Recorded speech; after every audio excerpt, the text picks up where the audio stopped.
On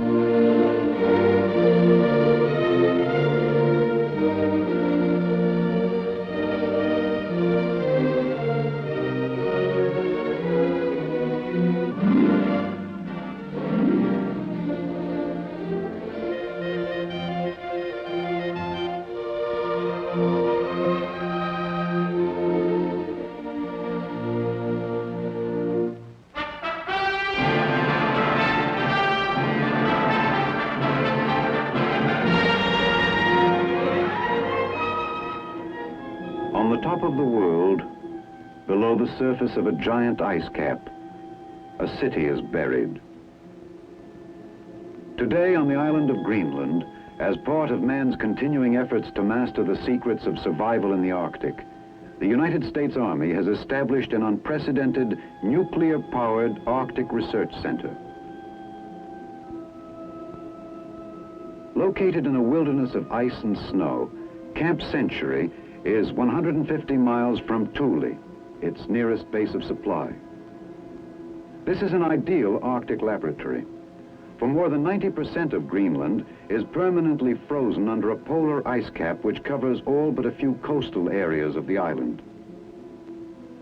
Camp Century is buried below the surface of this ice cap. Beneath it, the ice descends for 6,000 feet. In this remote setting, less than 800 miles from the North Pole, Camp Century is a symbol of man's unceasing struggle to conquer his environment, to increase his ability to live and fight, if necessary, under polar conditions. This is the story of Camp Century, the city under ice. It was in May 1959, after more than a year of preparation, that a small party of Army engineers conducted the final search to select a site for Camp Century. Listen now to the voice of Captain Tom Evans, the young officer who was in charge of the construction of the camp.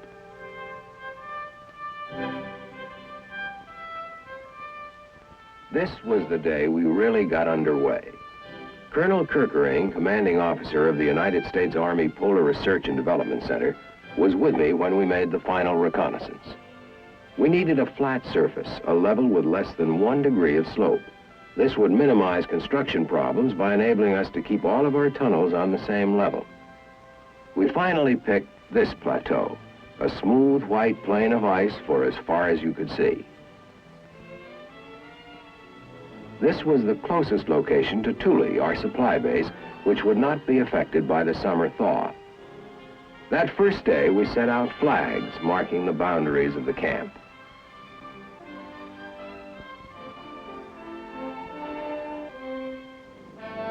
This is rugged country. Nothing lived on the ice cap. Not even seal or caribou survived in this climate. Our job was to cross 150 miles of ice, much of it split by crevasses, and then build a city under the ice, experimenting with new concepts of polar construction.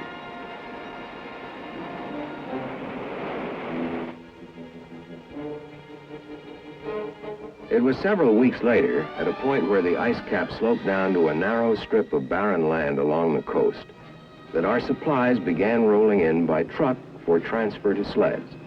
To make this transfer possible, we'd had to build a 3-mile road up onto the edge of the ice cap.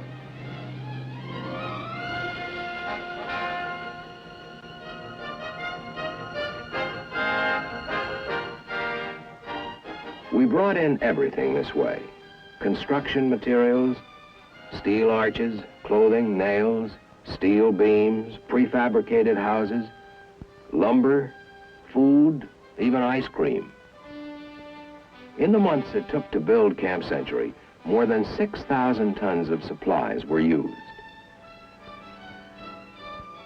Even the vehicles we used at the site had to be transported over the ice on big bobsleds.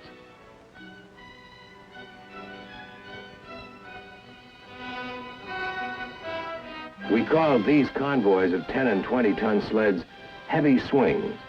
Crawling up the ice cap at approximately 2 miles an hour, a heavy swing would reach the camp in about 70 hours if everything went well. We used wooden caboose-like trailers, wanigans, to house members of the construction crews for the 3-day trip.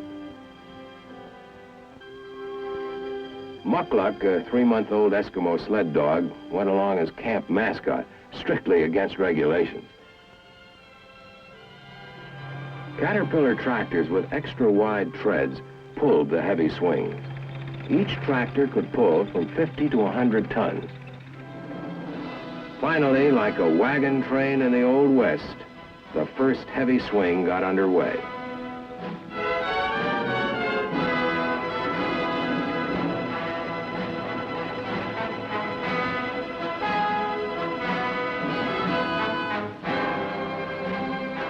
At the same time, we used another type of smaller vehicle to transport an advance party. These polecats would average 10 miles an hour and make the trip in little more than half a day. A convoy of polecats, each section carrying 6 men, was called a light swing.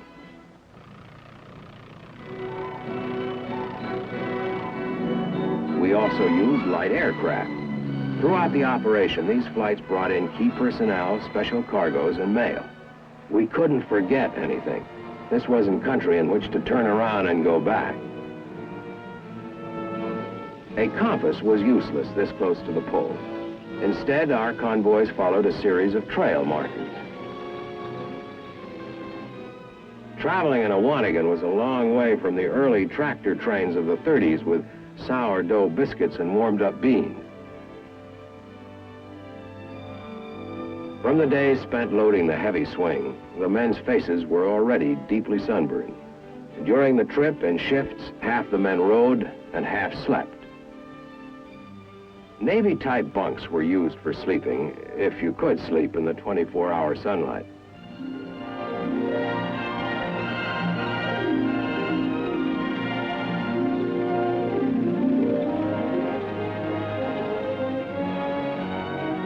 First to arrive at the surface work camp were the aircraft. A few hours later, the polecats pulled in.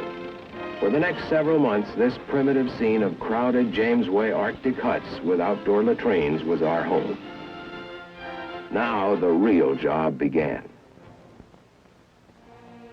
Altogether, I had 4 other officers and a hand-picked group of 11 non-commissioned officers to help supervise the military construction crew of Camp Century.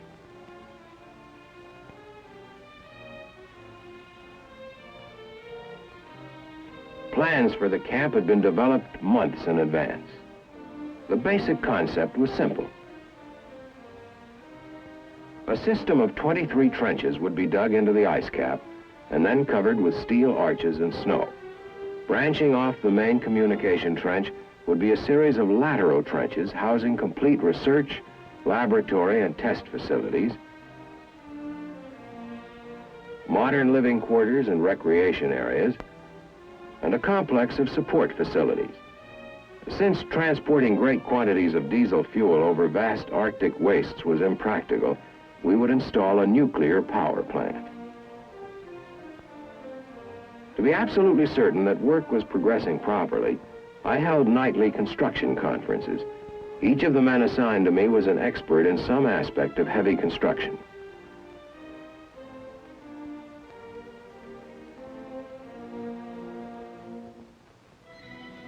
We got to work immediately cutting trenches. This snow milling machine, the Peter plow, was our pride and joy. Manufactured in Switzerland, it could handle up to 1,200 cubic yards of snow an hour. Designed to clear roads in the Alps, it was ideal for our purpose, being capable of making extremely precise cuts. It was usually operated by 2 men, one controlling the machine's horizontal movement, the other controlling its vertical movement and speed.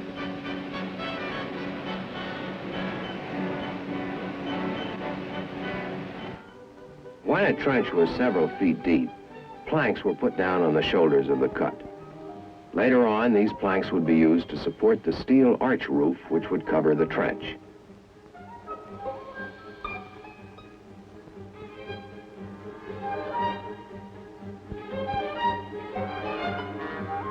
Camp Century was starting to grow, and so was Mukluk.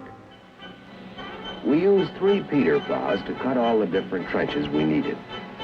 By making a series of undercuts, the width of most of the lateral trenches was greater at the bottom than at the top. This cut down on the amount of roofing material required. Before long, the first roofs began to go into place. Constructed of overlapping steel arches, these roofs could be put up very quickly. By this time, we had a crew working in a snow quarry cutting large bricks of snow. In this way, we made maximum use of the materials available at the site. Somehow, Muckluck seemed to be everywhere, always making himself useful.